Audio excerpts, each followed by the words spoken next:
You're listening to Rocket Night. Are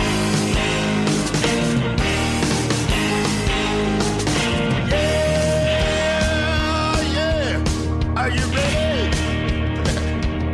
Hey, tonight I'm gonna take you on a little trip. We're going down south by the mighty Mississippi. I'm gonna take you to a place where lights never dim. Bring your mother, your brother, and your best friend. I'm gonna show you where they dance out in the street. They'll tell you all about your body heat. Not gonna talk about it, just gonna do it. Get on down if you feel up good. Get on down. Hi, this is Deb Cloden from Rocket Night, talking today with Steve Kilbey, the lead singer and guitarist from Australia's iconic band, The Church. Steve has just released his 21st solo album, Sydney Rococo, and The Church have just celebrated the 30th anniversary of their classic album, Starfish, by touring Australia. Hi, yes, Steve Kilbey. Hi, Steve. Great to talk to you. You too. Awesome. Hey, you've got a new album out called Sydney Rococo, which sounds great. Thanks a lot. That's correct. I do. And yes, I've been having a listen to it, but I also saw you last Thursday in Adelaide at the Church's 30th anniversary Starfish gig, which was... I read your excellent review and I thank you for that. Oh, thank you very much. Yes, I've been a fan for a while, so it's wonderful to be able to photograph my favourite bands, including yours. So you've got two major things happening all at once. You've got your Sydney Rococo solo album and the Church's Starfish tour, which has just finished. Was that intentional? Yeah. Was that intentional or a coincidence? Just a coincidence. Sydney Rococo's been finished a long time and been waiting to come out. Every time it was getting ready to come out, something else would happen that would sort of put it back. Some other album I was associated with or a tour or something. So finally, I just said, look, it's been sitting in the can for over 2 years. So I just said, I just wanted to come out. I don't care what else was happening at the time. Because there's always something going on, Yes. Oh, well, it's great that you've got these two celebrations at the same time. I'm trying to work out, is this your 21st solo album? I have stopped counting. I'm no longer counting. I have no idea. I read a review that said you'd released 21 solo albums, so I was assuming that this was the 21st. But if it is, happy 21st. Yeah, hooray. So this album seems to be a tribute to Sydney in many ways.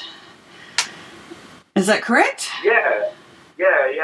It's mainly about Sydney. A lot of it is about Sydney with a few things that exceptions to defy the rule, I guess.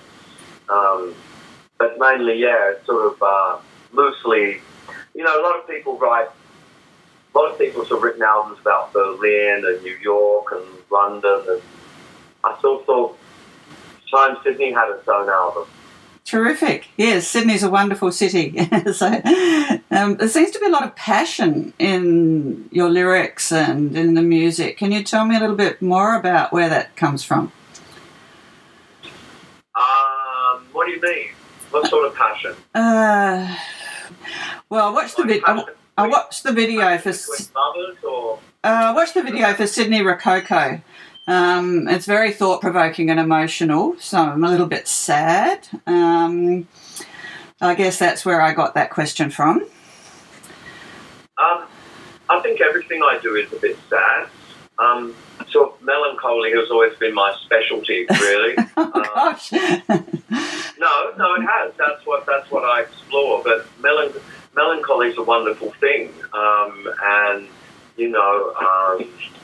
that sort of feeling of walking along a beach on a winter's day on your own, and you're on your own, and there's a sort of certain deliciousness in that, I think. Yes, and, yes. There's pleasure in, like a beautifully sad song can make you feel happy. Yes. So I think in music, I've always been, since I first started listening to music when I was seriously listening when I was like 3 or 4 and taking music in, I was always surprised by the fact that sad songs make you happy. And I'm always kind of working that angle, I think, in everything I do. The kind of the triumph of sadness and melancholia, not depression. Yes. People tried to, in the 80s, in the early 80s, people tried to say we were a depressing band, and we've never been depressing. We've always had sad songs, but never. And there's a lot of difference between a depressed person and a melancholic person. Oh yes, heavens, yes. Yeah. So I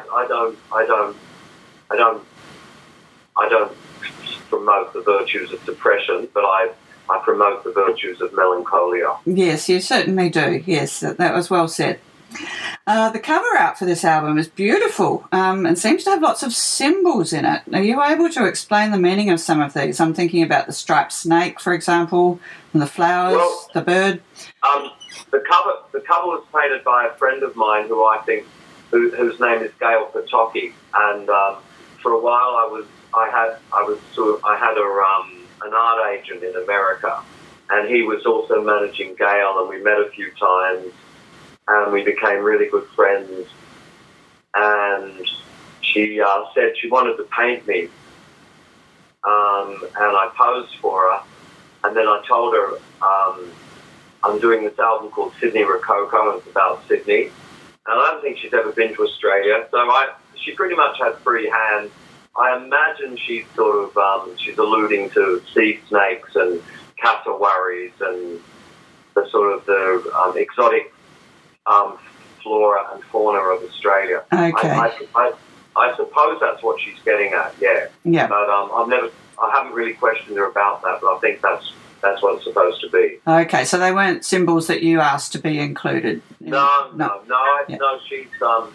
She's far too good an artist for me to tell her what to paint. I just left it up to her. I was really happy when I saw the result. It's lovely, yes. I was wondering if it was done from a photo or whether you posed. I did a bit of both. Okay. Some photo and some posing. Yep. So I don't know exactly which bit she used. Okay. Probably a bit of both. Yeah, I imagine, having a bit of art experience myself, it's nice to have a photo to remind you after you've done your initial sketches and so on. Yeah. You've got to have a photo as well. Yes. Very good. Okay, would you mind if we just talk about your Starfish tour a little bit as well? Not at all. Okay. Right, so as you know, I photographed and reviewed your show last Thursday in Adelaide, which was your second to last, I think, of the tour. I also saw you in Adelaide last November in 2017 at the Gov. That was the first time I'd seen you, actually. So I feel like I've been lucky in the last 12 months. But Starfish wasn't your first album with the church. So did you do 30th anniversary tours for the previous albums or any of them? No. But, because we've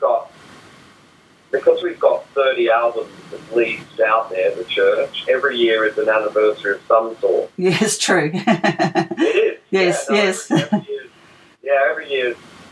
Starfish because it was our most successful album and sold over 1 million copies. Yeah. And so that's why we chose to do that one. And probably why we don't choose to do other ones.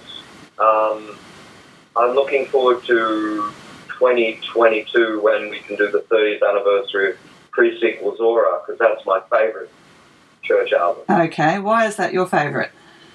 I just think it was the one where everything coalesced into the best. It's like just a moment in time where everything just fell into place. Pretty much unlike Starfish, it was very much neglected at the time. Grunge had just broken through. Right. And people didn't want to hear sort of this sophisticated, urbane, widescreen sort of cinematic music that was on pre-sequels, or they wanted to hear, grunge. Yeah. Like every movement, there was one good grunge band, I think, which was Nirvana. Like there was one good punk band, which was the Sex Pistols, and then all the rest are just really rubbish. So, or trying to copy or mimic, yeah. Yeah. So it was sort of bittersweet that pre-sequels Aura was overlooked for stuff that people don't even listen to anymore. You know what I mean? Like, Yes. These iconoclastic movements come along and sort of wipe out everything else, but then after 10 years, no one's listening to the iconoclasts and the icons that they were supposed to have killed off usually come back. For example, punk rock was supposed to have killed off Pink Floyd and Yes and bands like that. Well, I don't know about you, but I'm still listening to Pink Floyd and Yes, but I sure ain't. It's very, very, very rarely that punk rock record goes on my stereo. That's true. Well, I am still listening to Pink Floyd and Yes, and one of my biggest highlights this year was to photograph Roger Waters, so I met a lifelong dream. There you go. Yeah. Okay. I must admit, I thought the live performance of Starfish was even better than the recording, the digitally remastered recording. It seemed like you had longer instrumental sections, almost verging on little jam moments and so on. It was just wonderful. Yeah. Well, as I was saying to people before we started this tour, the idea, I think, is to deliver something that's quite close to the record. Like, you shouldn't, like, if you're going to do an album in its entirety, I don't think you should be sort of majorly reinterpreting it, like doing reggae versions. Oh, no, yeah. Or whatever. But, so the idea, I think, is to do the album as it is, but with more wallop. Yes. With more mojo and, hit harder. Yeah. So I guess that's what we were sort of trying to do. Yes. No, it was great. And I loved the way when you noted that it was the end of side one, and at this stage you turn the record over. I remember doing that so many times. Okay, just finally, I thought I'd mention that I'm actually reading the book The Roadies at the moment by Stuart Cope, and of course the church gets some mentions, particularly by Scully. Not that I've finished the book yet, so you may get some more. How does touring with the band today compare with touring in the 1980s? Well, the Roadies have all completely changed. And, strangely enough, here's a real Mr. Scully. His sister is my brother's wife. That's great. Yeah, and Amy Scully has provided me with 3 lovely nephews. Oh, no, sorry, 2 lovely nephews and a lovely niece. Excellent. Which is a strange bit of trivia, tying it all together. But look, I tell you one thing, the Roadies have really changed. Back in the day, the Roadies that Stuart Coop is writing about, they're pretty much a dying breed. Those guys were like taking drugs and sort of shagging as many women as they could and staying up all night, and they were wild men. I get that impression. They were much more wild than the guys in the bands, and they're all gone.